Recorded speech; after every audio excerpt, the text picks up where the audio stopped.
गौतम बुद्ध कहते हैं कि बुद्धिमान व्यक्ति को ये 7 बातें किसी को नहीं बताना चाहिए। पहली बात जो किसी को नहीं बतानी चाहिए वो है अपनी मजबूरी। अपनी मजबूरी का दिखावा करके दूसरों का दया पात्र बनके उनकी सहायता लेने की गलती कभी मत करना। हो सकता है कि आज वो तुम्हारी मजबूरी देखकर तुम्हारी सहायता कर दें, लेकिन कल वो तुम्हारा फायदा उठाने से भी नहीं चूकेगा, और अगर फायदा भी नहीं उठाया तो दूसरों के सामने तुम्हारा मजाक बनाने में वो आदमी कभी नहीं चूकेगा। इसीलिए कभी भी अपनी मजबूरी का दिखावा मत करो। अगर घर में 2 रोटी है, सूखी रोटी है, तो वही खाकर सो जाओ, लेकिन दूसरों को इसके बारे में भनक तक नहीं लगनी चाहिए। जरा आप खुद सोचो, मजबूरी बताने का क्या मतलब होता है एक इंसान का? या तो वह दूसरों से सहानुभूति हासिल करना चाहता है या उनसे कोई आर्थिक मदद चाहता है, लेकिन अगर दोनों ही परिस्थितियां आप देखें तो दूसरा आदमी आपका फायदा उठाने से नहीं चूकेगा, और अगर वो फायदा नहीं भी उठाएगा तो अपनी नजर में तो वो आपको मूर्ख समझेगा, बेवकूफ समझेगा, और दूसरों के सामने आपका मजाक तो जरूर बनाएगा। इसीलिए अपनी मजबूरी के बारे में कभी किसी को मत बताना।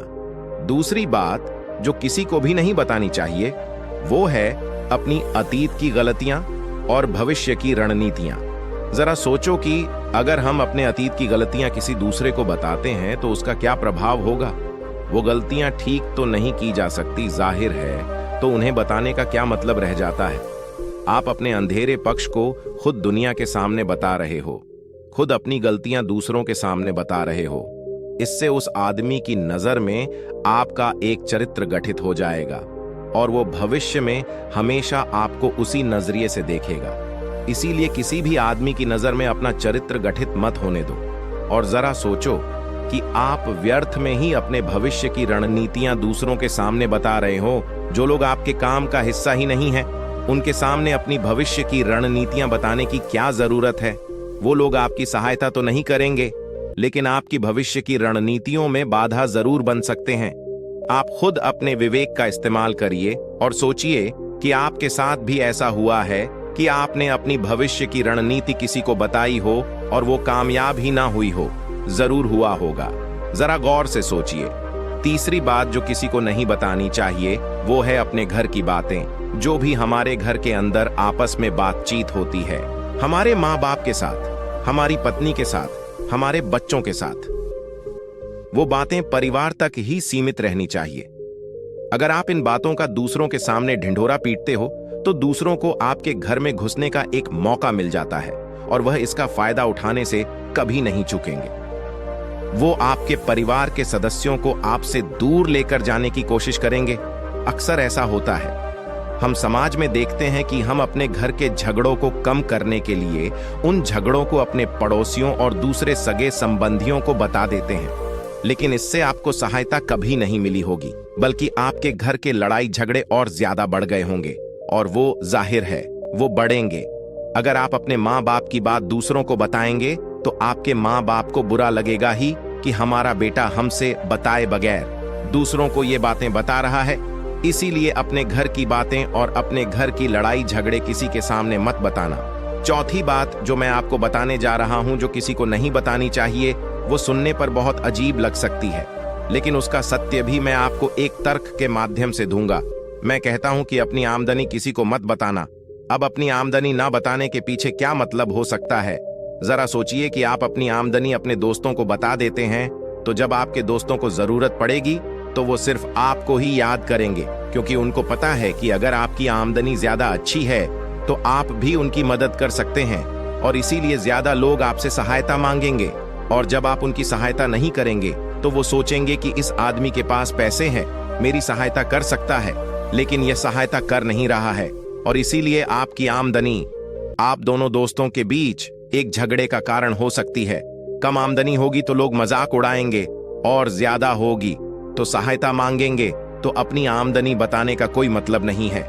पांचवी बात जो मैं आपको बताने वाला हूं उसे आप गांठ बांध लेना, और किसी को यह बात मत बताना अपनी कमजोरियां और अपनी ताकत। अक्सर इंसान को पता नहीं होता है कि उसकी कमजोरी या उसकी ताकत क्या है, लेकिन अगर आपको अपनी कमजोरी और अपनी ताकत पता है तो पहली बात तो आप बहुत ही बुद्धिमान आदमी हैं, और दूसरी बात कि आपको ये बातें किसी से साझा नहीं करनी है।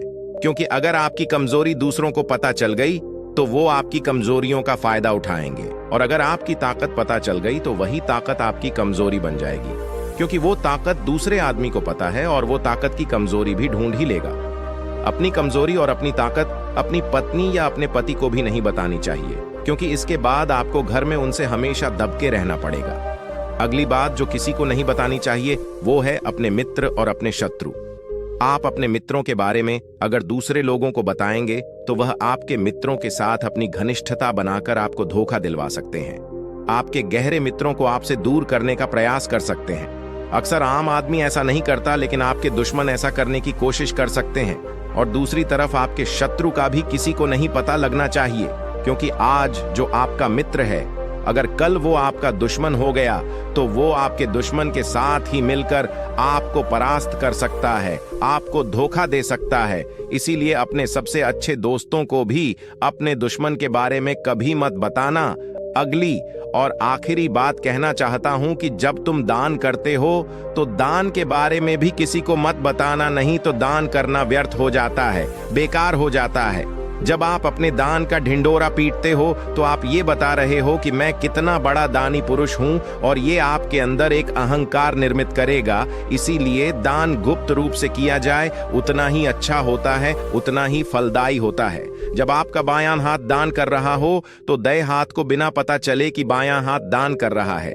ये 7 बातें जो बुद्ध ने बताई, इनमें संसार के सभी सिद्धांत छिपे हुए हैं। इन बातों का अनुसरण करते हुए आप अपने घर में सुख शांति बना सकते हैं और घर के झगड़े हमेशा के लिए दूर कर सकते हैं। आप इन बातों के बारे में अपने विवेक से भी सोचेंगे तो आपको यह बातें सच मालूम पड़ेगी।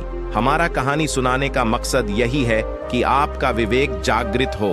आप खुद उन बातों के बारे में सोचें जो हम आपको बता रहे हैं, और अगर हम गलत है तो आप कमेंट सेक्शन में वो बात जरूर बताएं जिस पर हम गलत हैं। और इनके अलावा भी अगर आप कुछ जानते हैं तो उन बातों को भी कमेंट सेक्शन में जरूर लिखें। तो दोस्तों, कैसी लगी आपको ये कहानी? कमेंट सेक्शन में जरूर बताना। तो मिलते हैं अगली कहानी में, तब तक के लिए अपना ख्याल रखें। और चैनल पर नए हैं तो चैनल को सब्सक्राइब करें और अपने दोस्तों के साथ शेयर करें।